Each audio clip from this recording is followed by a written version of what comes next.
tenemos lo que fue la pandemia y cómo nuestras capacidades digitales permitieron sobrellevarla de una manera ejemplar, lo que fue la educación online, cómo el Ceibal pasó a tener el 90% de uso de sus plataformas, ya no el Ceibal de acceso a un dispositivo, sino el Ceibal de acceso a una plataforma de e-learning. Vimos lo que fue la app, lo que fue el sistema de vacunación, todo eso, o sea que nuestras, digamos, acceso a servicios digitales y infraestructura digital quedó bastante probado, el aumento del tráfico fue evidente. Además, hoy disfrutamos de un aumento del tráfico con menores precios después de lo que fue la campaña de la portabilidad numérica. Está demostrado que no cambió tanto la participación de mercado, pero sí cambió los precios de los offerings, o sea que estamos en un país que desde el punto de vista del acceso a una cantidad de cosas digitales está bien. Y después vamos a la parte que no está bien y empezamos a decir, bueno, pero hay muchas ciudades del interior cuya antena todavía, pueblos del interior cuya antena todavía está a 10 kilómetros, cuyo tráfico todavía no es el suficiente. Mercedes siempre me llena con estas cosas de comentarios, por supuesto muy constructivos, pero bueno, tenemos que hacer mucho sobre lo que es el despliegue en el interior. Hay que reconocer el esfuerzo de Antel para llegar a todos los lugares remotos.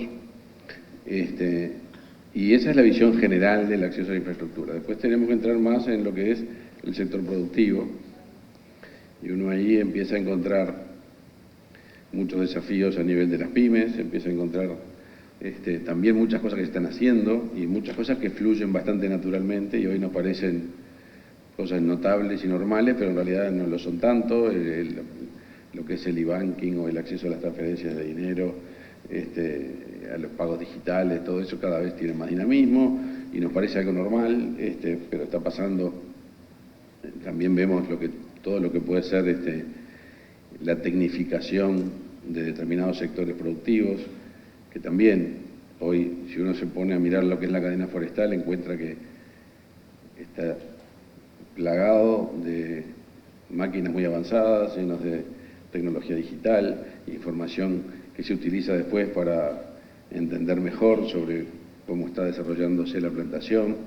Lo mismo sucede en la explotación de agricultura de precisión.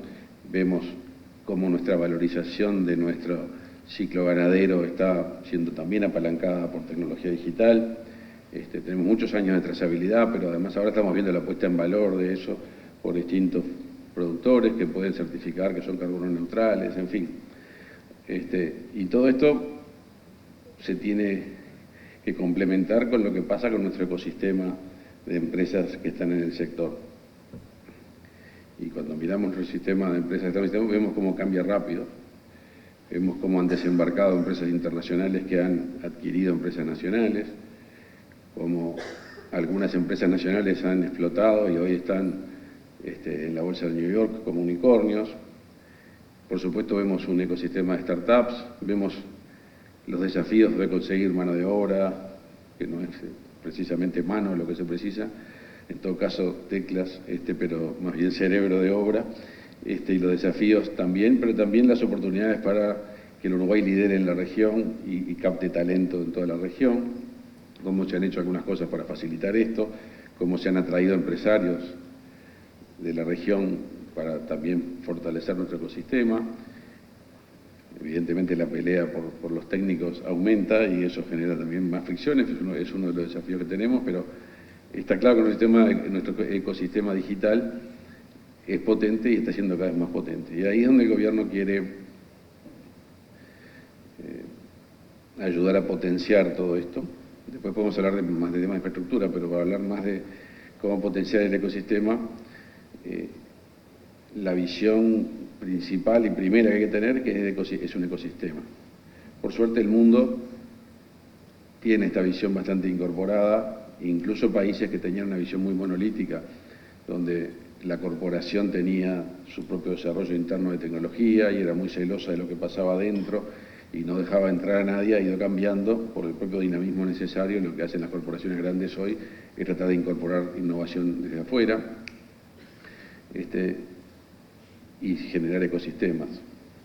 Sin ir más lejos, estuve en Corea hace 15 días y es el país corporación por excelencia, digamos, donde uno tiene 5 grandes conglomerados, que desarrollaron el país, pero hoy tenemos ya toda una visión de ecosistema, con parques tecnológicos, con startups, con internacionalización. O sea que hasta esos países que fueron exitosos en el modelo más monolítico están cambiando, y el Uruguay nunca tuvo ese modelo, pero estamos en un buen momento para aprovechar esto de que tiene que haber empresas cooperando con otras empresas, compitiendo al mismo tiempo, abriendo mercados, y ahí es donde el gobierno entiende que puede facilitar. ¿Cómo facilitar esto? Bueno, vamos a anunciar más cosas en noviembre en el Test and Invest, así que no me puedo adelantar demasiado, pero lo vamos a facilitar por el lado de justamente enriquecer el ecosistema con apoyos públicos, tanto para laboratorios abiertos, es decir, laboratorios donde la tecnología está disponible para que startups y empresas puedan acceder a tecnología de otros y potenciar su desarrollo. Vimos el anuncio que hicimos con Microsoft no hace tanto tiempo sobre su lab de inteligencia artificial e Internet de las Cosas, que se está instalando en el LATU. Están tratando de firmar el acuerdo, nos dio un poquito más de trabajo de lo previsto, pero eso en Uruguay siempre nos pasa. Y en ese sentido es un ejemplo del tipo de cosas que uno está pensando. También está el Open Digital Lab, que también nos dio un poco más de trabajo para poder tener una base de 5G en el LATU y poder acceder a funcionalidades de 5G y de baja latencia desde aplicaciones a desarrollar por el ecosistema.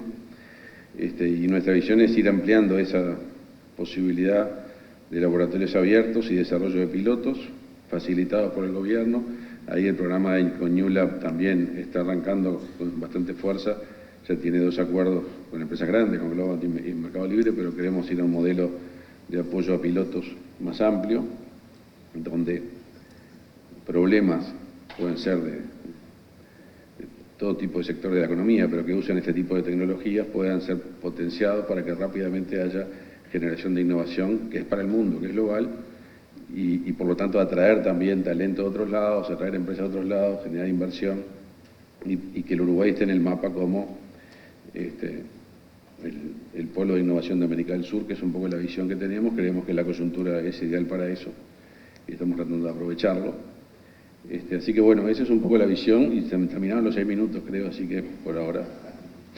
Hola, buenas tardes, un placer poder acompañarlos. Felicitaciones por generar esta instancia, que es muy buena para ir evaluando y bueno, ir intercambiando entre los diversos actores del ecosistema, que sin duda, como señalaba el ministro, es fundamental para poder construir todos juntos un mejor futuro, que en definitiva es lo que todos buscamos, mayor sostenibilidad y sin duda que todos estén conectados y puedan acceder a los diversos servicios digitales. La infraestructura, desde mi punto de vista, es clave. Yo creo que es la espina dorsal sobre la cual literalmente se construye todo lo que es este mundo digital. Creo que si nosotros queremos llegar a ser un polo regional de innovación y de tecnología, la infraestructura es fundamental. Si no tenemos infraestructura, realmente va a ser muy difícil, por no decir imposible, que podamos llegar a construir esto y poder hacerlo en el corto plazo, porque todos sabemos que los tiempos apremian, cada vez todo va más rápido, las formas en que las personas consumen los servicios, la forma en que tanto del gobierno y las empresas se conectan, brindan servicios, ofrecen sus productos, va variando, y sin duda estos son nuevos desafíos para todos, que nos obliga a escuchar, a innovar, a ser más eficientes, porque la realidad es que si uno lee y escucha en otros países, hay muchos países que están tratando de correr esta carrera de ser ser el nuevo centro o el polo tecnológico, y sin duda para que esto sea real, la infraestructura es fundamental. En este sentido, vinculado a lo que es la infraestructura, me interesa destacar que en la infraestructura tenemos diversas patas. O sea, por un lado tenemos todo lo que es infraestructura pasiva, que por decirlo de una forma puede ser lo que son las torres, los ductos, pero también tenemos infraestructura activa, como puede ser el espectro radioeléctrico y otros aspectos radioeléctricos que son esenciales para lo que es el desarrollo de las comunicaciones, tanto físicas como inalámbricas. En este sentido, un aspecto fundamental de lo que es el desarrollo de la infraestructura, que lo vemos a nivel internacional y donde se está haciendo énfasis, es el trabajo colaborativo y lo que es la compartición de infraestructura. ¿Y por qué es tan importante esto? Porque sin duda, con todo lo que es el devenir de las nuevas tecnologías, el 5G y demás, Cada vez necesitamos más redes, más despliegue, necesitamos que esto se haga de forma eficiente, que se haga de una forma innovadora, que nos enfoquemos en el usuario y en llegar con los servicios. Y para esto, sin duda, tenemos que tratar de hacerlo de la forma más rápida posible, o sea, rápida en el sentido que sea eficaz y eficiente, también siendo razonables con lo que son los recursos que tenemos. Entonces, en este sentido, creo que todos sabemos que si se trabaja de forma colaborativa entre los diversos actores del ecosistema, si se hacen alianzas público-privadas e incluso también de forma transversal con otras verticales, haciendo un mejor uso de todo lo que son los recursos, creo que vamos a poder llegar de mejor forma y también nos va a también facilitar poder usar lo que son los tiempos y demás recursos para hacer otras cosas en paralelo de lo que es, en este caso sería, por ejemplo, la infraestructura. Creo que brechas hay muchas, si bien capaz que no, si nos comparamos a nivel internacional, tenemos una muy buena cobertura, o sea, actualmente en lo que es 3G tenemos una cobertura nacional en torno al 95%, lo que es LTE, 4G tenemos una cobertura de 93%, y sin duda que son números que suenan muy bien, ¿verdad? Y vemos que, bueno, falta un poquito para llegar al 100%, pero una cosa es cobertura radioeléctrica y otra cosa es experiencia cliente, ¿verdad? Y la experiencia cliente, todos sabemos que, y con la pandemia esto se profundizó, que cada vez necesitamos más ancho de banda, necesitamos mayor capacidad, porque cada vez nosotros realizamos más actividades en línea, y esto se va a profundizar. O sea, la realidad es que con lo que es la realidad virtual, la realidad aumentada, el metaverso y demás, y con a medida que se vayan desarrollando los casos de uso, vamos a necesitar más ancho de banda, y esto va pasando cada vez más rápido. Así que es importante que nosotros seamos realistas con lo que es lo que está pasando en el mundo, podamos atender las necesidades de los usuarios y busquemos las formas más eficaces y eficientes para poder responder de la mejor forma, innovando, que sin duda nos va a ayudar a toda la sociedad. Buenas tardes, saludo a los copanelistas, un honor estar acá. Un agradecimiento al equipo de GESIC, liderado por Eber Paguas, y felicitación por este evento. Yo creo que los Institutos Nacionales de Estadística cumplen un rol muy importante y me parece que, digamos, son siempre, su fortaleza o debilidad son un buen síntoma de la fortaleza o debilidad de las democracias. Ni más ni menos, ¿no? Entonces, por suerte el INE de Uruguay es un instituto fuerte, es un instituto respetado, con prestigio, pero por supuesto hay muchas cosas para hacer, para mejorar.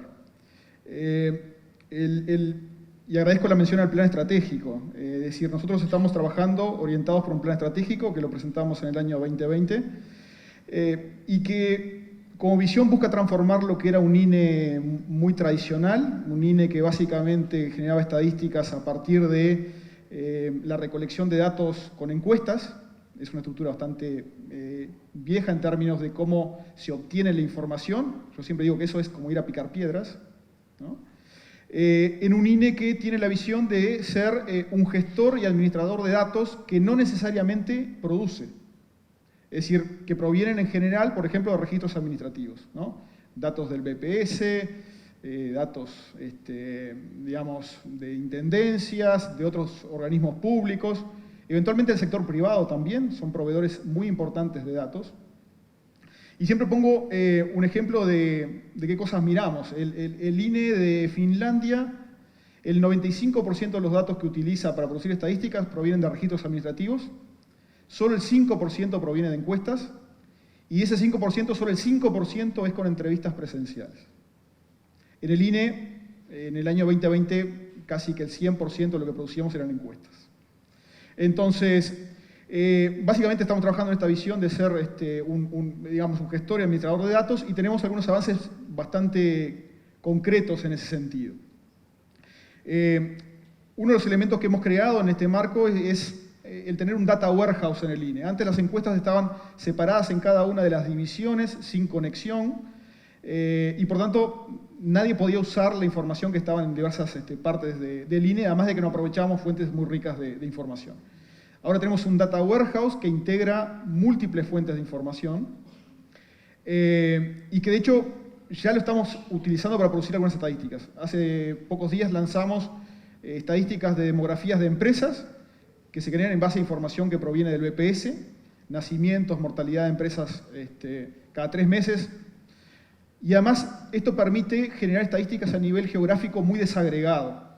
Ese era otro debe del INE. El INE producía estadísticas país o en todo caso Montevideo y todo el interior junto. Y hay una diferencia muy grande entre los departamentos. Ahora estamos generando estadísticas que tienen un nivel de desagregación mucho más amplio, que permite analizar datos a nivel de departamentos. Y después estamos trabajando en algunas iniciativas en conjunto con otros organismos que son bastante importantes, por ejemplo, la creación de un padrón demográfico nacional junto con AGESIC. Esto también es histórico y cuando lo tengamos va a ser, creo, en el ámbito de Latinoamérica un ejemplo a imitar y que va a permitir generar algo en lo que ya estamos trabajando. Avísame, Conrado, si me voy mucho, que es de forma simultánea con el censo, que va a ocurrir dentro de 6 meses y poco. Estamos trabajando en un censo basado en registros administrativos. De forma paralela, no vamos a divulgar esa información, pero la idea es que hacia la ronda 2030 tengamos un censo basado en registros administrativos y antes podamos tener un seguimiento de la población de forma anual, sin tener que esperar a tener 10 años.